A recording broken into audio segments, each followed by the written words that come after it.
Should say President Jacob Zuma is to swear in new cabinet ministers that he announced in a reshuffle of the national executive. Let's have a look at the reshuffle. We've got a graphic for you that we'd like to show you. 5 new ministers and 4 deputy ministers were announced. These you can see are the new ministers. Cooperative Governance Minister Richard Baloyi is out. These are the ministers that are in. And Lechisa Tsenoli, Human Settlements Minister, is in. Tokyo Sekhwali is out. Connie September takes that position. Connie September, it takes Dina Pule. Yunus Karim, it takes over from Dina Pule. And then you've got just basically a reshuffle that's happening. Well, there you have it. It's on the graphics there. But let's just make some sense of all of this. And joining us on the line now from Pretoria is Dr. Somadoda Fikeni, who is a political analyst. Somadoda, it's good to have you. Welcome to Morning Live. What do you make of this? Good morning. What do you make of this reshuffle? President Zuma's 4th reshuffle now. Well, I do think that it's unprecedented in terms of its frequency because 4th reshuffle in 4.5 years is rather unusual and may suggest some degree of instability. But some of the reasons may be more specific. In the case of Dina Pule, for example, she would have been an albatross and a liability going to elections when you had so many corruption allegations as well as performance issues, be it within SABC or the migration to digital systems. Yeah.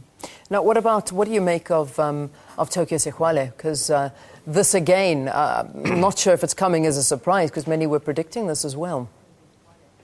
We predicted that after Mangaung, if there was any cabinet reshuffle, he would be one of the most obvious targets because he had consistently challenged the current leadership, but also his department has not been an outstanding department in terms of performance per se.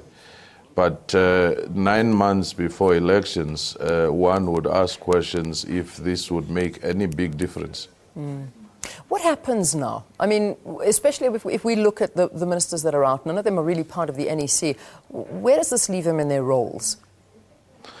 I do think that some, for now, will go back into being ordinary MPs, and a person with substantial business activities like Tokyo Sekhwali may just get bored if he's not given any substantial role and go back to business.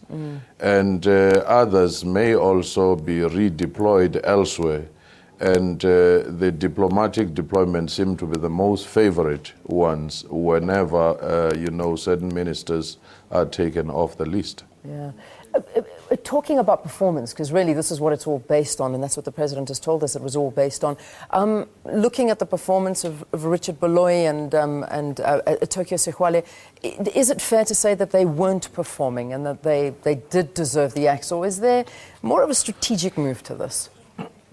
Well, I do think that these portfolios, it's not that some of these ministers were the worst performing ministers.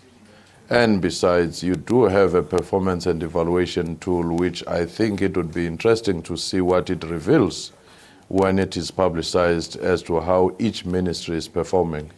But that in itself may have its own problems because if you have such a high turnover, it may be difficult to assess this over time. But it may just be certain departments like local government going to elections with many problems, protests in the local government areas. What might be lacking there is the kind of energy that you had seen before with Shitega for all his problems, intervening here and there, coming with a turnaround strategy, being highly visible. And that in itself, I think Baloyi was just quietly doing his work, and therefore there might have been a growing worry in that sector. Yeah. Let's talk about the Education Minister, Angie Motshekga, because it's incredible that after everything was said and done, I think one of the big things was like, oh, and Minister Motshekga stays. Talk to us about this. Were you surprised that she stayed on or not really? Is this, again, politics in the making? Not at all, because some of us have been saying that it's unlikely that she would be changed for a number of reasons. In the cabinet reshuffle, your seniority in terms of politics is very important. that she's heading the Women's League, going to elections, I don't think that would have been destabilized. That she had been a strong backer in Polokwane and Mangaung of the president, it also counts. But now let's come to the issue of performance and the book saga. What was most publicized in the media was the issue of the book saga, which of course other people felt it was the one that could be used to relieve her. But at another level, we should be asking ourselves, does the ANC in its track record necessarily look at the newspaper headlines or what is most reported and react to that? And the answer is no. Go back to Mando Shabalala and many others. They would also be arguing that the matric results, even though the department is generally still in a big crisis, had seen some marginal or incremental improvement. And that in itself, I think, is one of the things they would take into their consideration. And also they would resist after the call by SATU that she should be relieved, acting immediately thereafter. All right.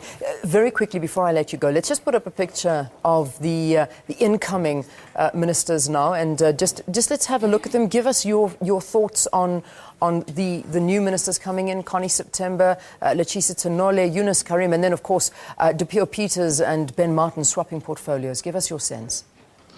Well, I do think that though Connie September is a veteran, it came as a surprise because she was not holding a senior position within Parliament, because the natural progression, usually you chair a portfolio committee or you have some significant position there.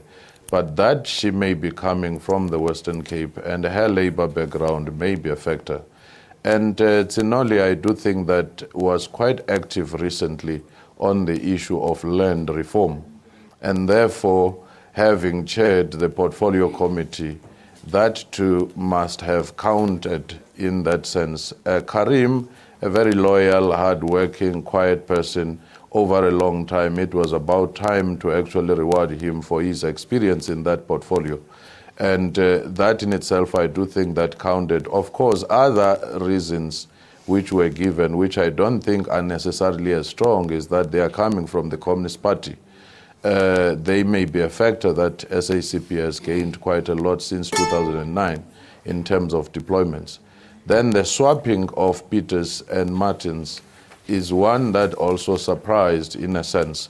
But reasons may be that within the energy sector, there is a lot that is expected, and some of the targets may have been falling behind. And therefore, the president might have opted for the person he trusted most in that portfolio. All right. Somadoda Fikeni, thank you so much for talking to us and giving us your analysis on the reshuffle that was announced yesterday. These ministers are now going to be sworn in today. Dr. Somadoda Fikeni in our Pretoria studios, a political analyst.